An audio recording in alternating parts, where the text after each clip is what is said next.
Hey everybody, Matthew here from MiniWarGaming.com, and welcome to the next episode of How to Play Warhammer 40k 8th Edition.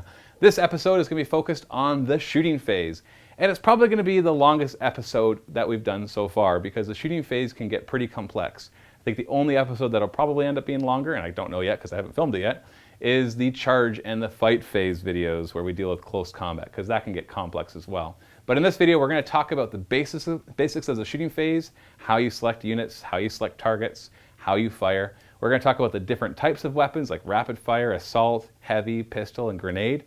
And we're going to talk about the wounding chart and all the funky things that happen within that with your saving throws and how to apply damage and everything else like that. As is usual, we have a battle report for you as well that'll focus a lot on the shooting phase. That'll have all the various types of weapons. That'll be in the link in the video description below. It is, I believe, Dark Angels versus Ministorum or Imperium.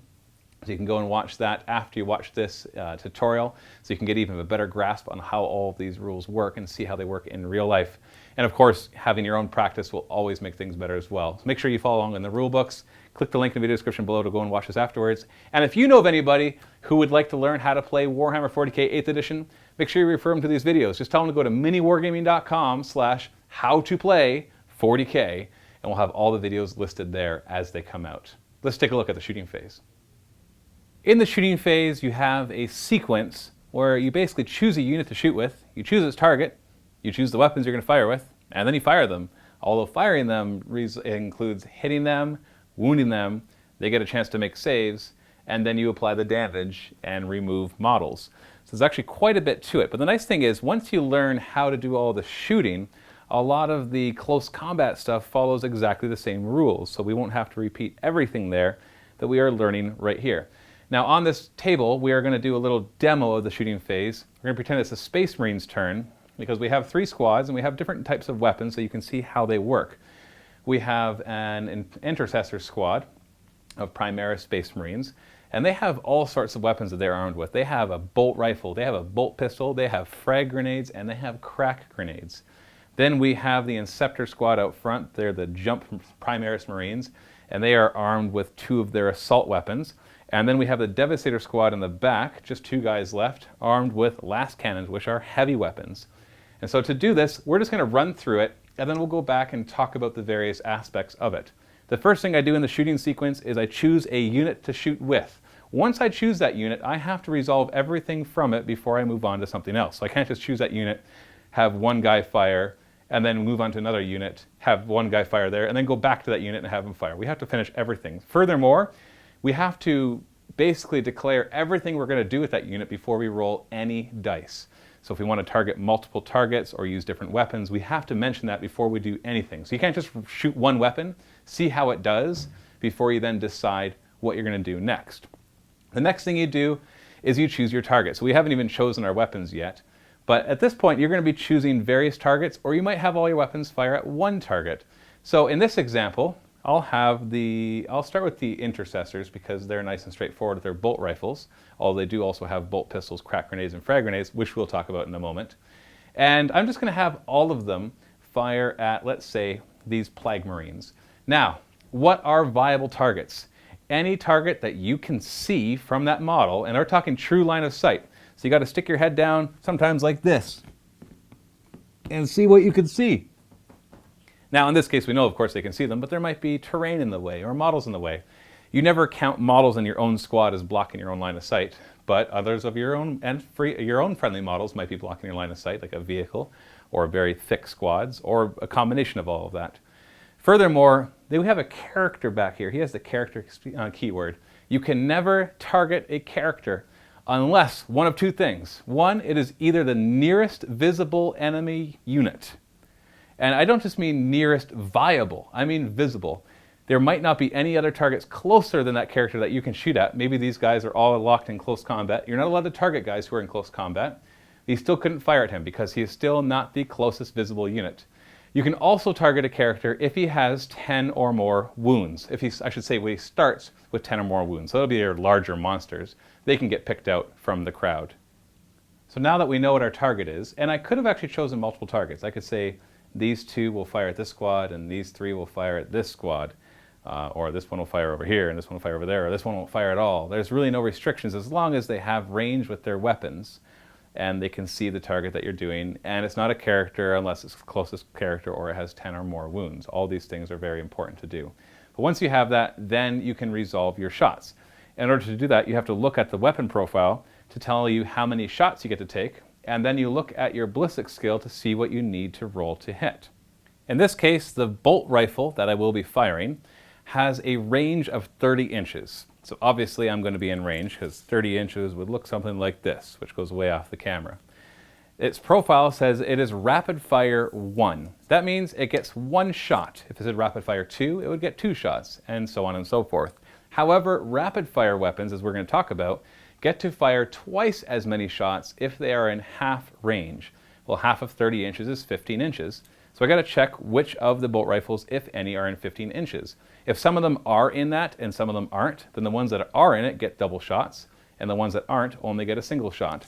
In this case, I can measure 15 inches from the guy in the back, and he is in range, so that means everybody in front of him is in range as well.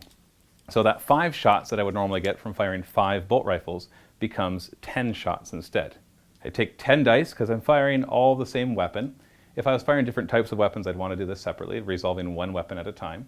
Then I roll them, and I look at the ballistic skill that is listed on the Intercessor's data sheet. In this case, it says 3+. That means any dice of 3 or higher are successful hits. Now I should point out that things can modify these dice, but whatever the modifiers are, if you roll a 1, it always fails. So you could have a modifier that says you get +2 to hit, for example, and you say, well, that 1 becomes a 3 and that's a hit. That is not the case. A 1 always fails. A 2, however, we get the +3 or +2, would become a 4, and that would be a hit.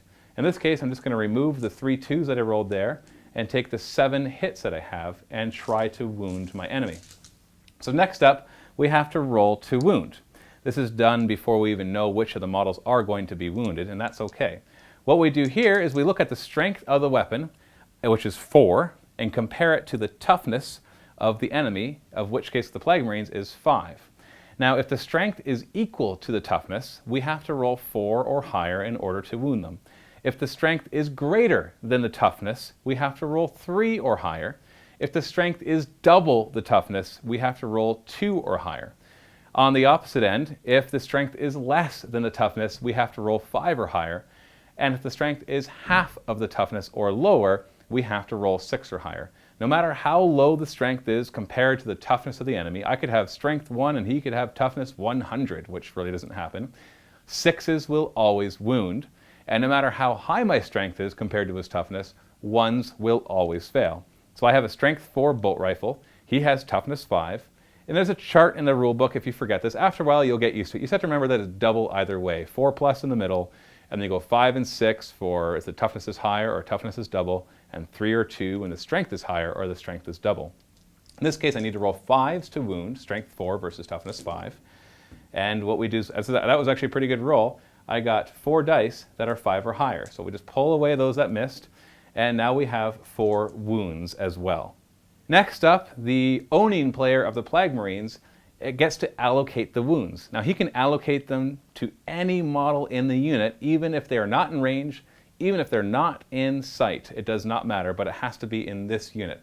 Also, if they do have multiple wounds and somebody has already lost a wound, then you must keep allocating wounds to that wounded one. So you can't spread around their wounds on multiple wound guys. Plague Marines only have 1 wound each, so it's pretty straightforward. In this case, just to speed things up, I'm just going to roll my saves and then we'll allocate them because all the saves are the same. But let's say one guy had a 2+ save and another had a 3+ save. We would need to do these one at a time to see how they fare. But the fast dice rules say that if all your dice are going to be rolled together, they all need the same result, you can do that. So let's say I'm going to be allocating to him, and then if he dies, we'll allocate to him, and if he dies, to him. Or actually, we'll start from the back and work our way forward to make sure we stay nice and close. We look at the armor save of the unit that we're firing at. In this case, the Plague Marines have an armor save of 3+. We then compare that to the armor penetration, or the AP of the weapon. In this case, a bolt rifle has a -1 save. What that means is even though you have a 3+ armor save, my dice will get a -1. So if I roll any 3s, those 3s become 2s, and they will fail. So essentially it means your armor save becomes a 4+. But in reality, and kind of important to understand this, it doesn't actually become a 4+, just your dice rolls of 3s become 2s. But for ease and simplicity of just being able to go nice and fast, whenever you see AP -1, just think that your armor save is 1 worse than before. So we have a 3+ save, but we have an AP of -1, so I need to roll 4 or higher. In this case, I rolled really well, and I made 3 of my 4+ saves, but I did roll a 2, so 1 model must be slain. Or I should say 1 wound must be allocated. So I'm going to choose the guy in the back and allocate a wound to him. Now, at this point, we look at the damage of the weapon, and that's how many wounds that 1 model will receive. A bolt rifle is only damage 1. So for every wound, or for every failed save, it'll inflict 1 wound. Some weapons are stronger. They do D3 wounds, or 2 wounds, or they do D6 wounds, or sometimes even more than that. In this case, let's say that the bolt rifles did do D6 wounds. After he allocates to the guy in the back, I would roll how many wounds it does, or roll its damage, which is 2. So this model would lose 2 wounds. Now, he only has 1, so it's not a big deal, except it will be in a moment, as you will see. That extra wound, if he were to die from 1, does not spill over to the rest of the unit. So if you have a last cannon, which these 2 guys have, and they do D6 damage, they can only kill 1 model at a time. Those extra ones will be lost. So they're really good against things with lots of wounds. They're less effective against single wound models just because they're not likely to it's just going to be overkill to kill 1 guy. Now, the bolt rifles only have 1 damage, so he would lose 1 wound. But this brings us to one more thing, and I do want to bring it up in the shooting phase, even though it's technically a bit of an advanced rule, because there's a lot of it all over the place in a lot of factions. There are a lot of special rules. In this case, the Death Guard have a rule called Disgustingly Resilient, and it says whenever a model with this rule loses a wound, roll a d6. On a 5 or a 6, he ignores it. And so now that this guy is losing 1 wound, I roll a die, and if I rolled a 5 or 6, which I did not, then he would ignore it. So let's say I did roll a 5, then he just shrugs it off and nothing even happens. Now it's important that we do this in the right order, because now let's say a last cannon were to hit one of these guys and wound them, it would do d6 damage. We would roll that damage first, in this case 4, and that 1 model would now have to make 4 disgustingly resilient rolls, so 5+. So even though he made 1 of them, he failed 3 of them and will lose those 3 wounds. He only has 1 to lose, so he would die. So the multi-wound weapons will be more effective against things with that. Now, that's going into a little bit of advanced, but you are going to come across it probably pretty early on, especially because the starter set of the Dark Imperium of Warhammer 40k 8th edition features these guys on the right, the Poxwalkers and the Plague Bears, or the Plague Marines, and the rest of some other Death Guard characters. They all have disgustingly resilient, so you are going to come across that probably pretty quickly because a lot of people are going to have them because they are in the starter boxes. So it's important to note that you first roll damage and then you roll the disgustingly resilient for them. So the more damage it does, the more rolls they have to make to keep that 1 guy from dying. Let's talk about the different weapon types. We have 5 main weapon types right now: assault, heavy, rapid fire, grenade, and pistol. This group right here actually showcases every single one of these because all these Marines actually have pistols. Well, I should say the Primaris Marines and the Devastators have pistols. The assault bolters on the Inceptors are assault weapons. The last cannons on the Devastators are heavy. The bolt rifles are rapid fire, and they all have grenades as well. Except for the Inceptors, they don't have grenades. They all have frag grenades and crack grenades. Now, what do all these mean? Well, normally, if you have a heavy weapon, for example, heavy weapons have a restriction that if you move, you get -1 to hit. So if these Devastators move up and get in a better position to fire, and then they want to take their shots, normally they have a ballistic skill 3+, but they'll get -1 to that. So if I rolled a 3 and a 6, that 3 would be a miss because I get -1, it becomes a 2. Or if you really want to ease it in your mind, your 3+ ballistic skill becomes a 4+. Although, like I said before, that's not exactly how it works. It is an easy way to think about it. So heavy weapons, if you move, they get -1 to hit. Doesn't matter if it's on a vehicle or on a monster or on infantry or bikes, they always get that -1, unless they have a special rule on their data slate that says otherwise. Assault weapons are really cool because you can actually advance and still fire an assault weapon. Now, if you remember, you could not normally fire or charge if you advanced, if you moved your movement plus d6 inches. But assault weapons are the exception to that. They can fire, but if you did advance, then you get -1 to hit. If you just moved, you don't get any negatives with assault weapons, but if you advance, then you get -1. For example, these two Inceptors, each of them have 2 assault bolters. Each assault bolter has 3 shots. So between just the 2 of these guys, we are going to have 12 shots. So if they want to, let's say that they had advanced to get to this position, they have an 18-inch range and they want to fire into these poxwalkers, well then they would take 18 or 12 dice, but they would need 4 pluses to hit rather than 3. So all of these 3s, which normally would hit because they are Ballistic Skill 3+, are now misses because they advanced and fired an assault weapon, which gives them -1 to hit. So they only had 5 hits. Furthermore, we have weapons that are rapid fire weapons. We already covered that, where a rapid fire weapon can fire only if you did not advance and just gets the number of shots that it says on its profile. But if you are in half of its weapon range, then you double the number of attacks that it makes. So if it's rapid fire 2 and you're within half its range, it becomes 4 shots apiece. If you're rapid fire 3, it becomes 6 shots apiece. Rapid fire 1 obviously becomes 2 shots apiece. Next up we have grenades. Grenades are kind of a weird one, but if a unit shoots, a single model in the unit that has equipped with the grenades may throw one of them instead of firing any other weapon. So for example, our intercessor squad back here are all armed. Each model has crack grenades and frag grenades. Frag grenades are good at hitting multiple guys, but they're lower strength. Crack grenades are only 1 shot, but they hit harder, they penetrate armor better, and they do multiple wounds. Well, one of these guys could throw a grenade. Now, even though they have 2 types of grenades, it's not one of them could throw a frag grenade and one of them could throw a crack grenade. It just says a single model who is equipped with grenades may throw one instead of firing any other weapon.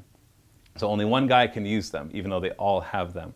And so this is an exception because it actually says when shooting, you can fire all of your weapons. Because these guys have 2 assault bolters each, they're actually able to fire both of them at the same target or different targets if they wanted to. So grenades are an exception to that. The other exception to that is actually pistols. If you are armed with pistols, you either have to fire your pistols or everything that's not a pistol, with the exception of grenades. For example, the intercessors back here and the devastators have bolt pistols, but they can't fire their bolt rifles as well as bolt pistols. Either you fire with pistols or you don't. Pistols, however, have a really cool ability. Normally, if you are engaged in close combat, meaning that you are within an inch of the enemy, and remember that even though these guys in the back are not within an inch of the enemy, because somebody from their unit is, then they all count as being engaged, you cannot fire any weapons. The exception to this is you may fire pistols in the shooting phase if you're locked in combat with an enemy, but you can only fire them at the enemy that you are locked in combat with.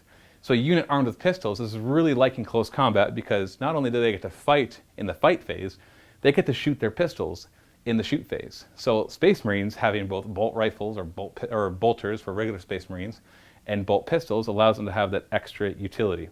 Or when they're not locked in combat, they could choose to fire their bolt pistols, and they don't have to fire at the nearest or something within an inch or anything like that. They can just fire them as normal weapons.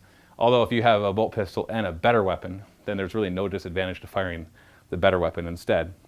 In all cases, unless you've advanced, whether you fired a pistol, grenade, rapid fire, assault, or heavy, you are still allowed to charge. So there's no restriction in that area. Let's talk about invulnerable saves. Now, some models have what's called an invulnerable save. This is a save that you can always choose to take no matter what modifiers are thrown your way, with the only exception being mortal wounds, which we'll cover in just a second. So for example, this Lord of Contagion right here, he's a character, but he happened to get a little foolish and got out front of everybody else. So these 2 Devastators with last cannons are going to fire at him. Let's say both of them hit him, and then both of them wounded him, which is very likely as they are Strength 9 weapons. Well, he has a 2+ armor save, but he also has a 4+ invulnerable save. And the AP on a last cannon is -3. That means a 2+ save would become essentially like a 5+ save, which is not going to be very good for keeping our Lord of Contagion alive. So in his case, he has a 4+ invulnerable save, which he could choose to take instead. The AP of your weapon cannot affect the invulnerable save, so he can always choose to take this 4+. Obviously, he's going to want to take his 2+ if that's the better save, but in this case it's not, so he would roll that. So invulnerable saves can never be modified, and they can be taken even against weapons that are ignoring your armor, as long as they are not inflicting mortal wounds. Mortal wounds are a special case to many things. A mortal wound is simply a wound that you do not get to roll any type of save against, and that just automatically causes 1 wound. For example, the Inceptors have such huge jetpacks that when they jump into combat, if they charge in, then they roll a die per model, and if they roll any 6s, they inflict 1 mortal wound. Sorry, that roll was off camera right there. If they roll a 6, they inflict 1 mortal wound. And a mortal wound would be inflicted on the unit. The owner of the unit would allocate that. They could not take any armor or invulnerable saves. However, if they have a rule like disgustingly resilient, then they can always take that as well, because it's not technically a save. So the mortal wound would ignore their armor, it'd ignore any invulns they have, and it wouldn't even roll to wound. And then I would allocate it, and because these guys have a disgustingly resilient rule, I could roll, and on a 5+, I would ignore that wound that just happened, and then he would be removed. Lots of things cause mortal wounds. We've got psychic powers that cause them. We've got shooting attacks that on special rolls they cause it. We've got charges that cause it. Explosions cause it. So you're going to see them all over the place. So it's really important that you get them right. That just remember, they do not roll to wound. You never get an armor or even an invulnerable save against them. They only cause 1 damage. But if you have a special rule that lets you ignore whenever you lose a wound, that does include mortal wounds. Now, if you are a veteran of the game and you're watching this and you disagree, at the time of the making of this video, that is exactly what the FAQ that Games Workshop put out has said to do. Even though it seems weird that they should be allowed to ignore mortal wounds, they do. Just basically, when you say mortal wound, just know that it's 1 damage, no saves, including armor or invuln saves, and you don't have to roll to wound to see if it actually wounds the target. Another important factor for shooting is terrain and cover. Essentially, if an infantry unit, and I need to emphasize infantry unit, is totally on or in a piece of terrain, they have cover, and that cover gives them a +1 armor save. It doesn't affect how hard it is to hit them, but it does affect how hard it is to hurt them. So this unit of Plague Bears, for example, Plague Marines, they get a +1 armor, which means their 3-up armor essentially becomes a 2-up armor. Now, if they're fired at by the bolt rifles, which give -1, well, those two things would go together. So they get a +1 from the cover, and then a -1 from the bolt rifles, bringing them back to their 3-up saves. If they were hit by a last cannon, which does a -3, and let's say they were wounded, well, their 3-up armor, they would get the +1 to go to 2-up because of the cover, and they would get -3, which would bring them to a 5-up because of the AP of the last cannon. So all these different modifiers are cumulative when you are looking at it. If you're not infantry, if you are a bike, a monster, or a vehicle, simply being in terrain does not give you any cover. Now, terrain rules are covered in the advanced section of the book, but essentially, for the most part, if a bike, squad, vehicle, or a monster is at least 50% covered by a terrain feature, then they will count as having cover as well. Now, in this case, it's really up to you and your opponent to decide exactly how that works, because there's all sorts of different custom types of terrain, and we will probably cover terrain in another advanced tutorial to get all those different things. There's a lot of different rules for ruins and trees and hills and craters that don't all work the same way. But just as a general rule of thumb, if an entire squad of infantry is in cover, they get the +1 armor. If just one of them is not in that cover, none of them get it. However, if you did wound them multiple times, you could always kill this guy first, and then you'd start to be able to roll better saves for the rest of them. The moment all of them are in terrain is the moment they all benefit from cover. One important note that I want to tack onto that, though, is like hit rolls and wound rolls, save rolls always fail on a 1. So if I have a 2+ armor save on some Terminators who are infantry and they're inside cover, yes, they do get +1 to their armor, essentially giving them a 1+ armor save. However, if you do roll any 1s, then those do auto-fail and you still die. Now, it's still important for Terminators to have cover, because if anybody fires at them with any armor-modifying weapon, then that +1 cover will still help them. If they get hit with a -1 AP weapon, they'll still have 2-up saves, because that 2-up becomes a 1-up because of cover, and then back up to a 2-up because of the AP of the weapon. So it's now cover benefits pretty much everybody, as long as they're being hit by weapons that don't totally ignore any of their saves whatsoever. That's all for today. That's all for the shooting phase. There's a lot of stuff in there, so make sure you go and watch the battle report, the link in the video description below, because that battle report is going to feature a lot of shooting, and it's going to have rapid fire assault weapons, heavy weapons. It's probably going to use grenades and pistols as well, but you'll get a really good sense of how all the shooting mechanics work by watching that battle report, which is in the MiniWarGaming Vault. If you're not a Vault member, I'm going to keep saying it, Click that link, get a free 7-day trial, get access to that battle report and all the others that are in there with no strings attached. If you still want to remain a Vault member, great. We'll just bill you automatically monthly or yearly, whichever one you choose. If you don't want to, you can cancel at any time. We don't want your money unless you want to be a Vault member. There's no complicated way to cancel. You just email us and we'll take care of it. We even have a full 30-day money-back guarantee. So if your membership does renew and you didn't want it to, then you'll get that money back as well. So click the link, go and watch that. And of course, if you have any friends that want to learn how to play Warhammer 40k 8th edition, tell them to go to MiniWarGaming.com/how-to-play 40k. Thanks for watching. Happy wargaming.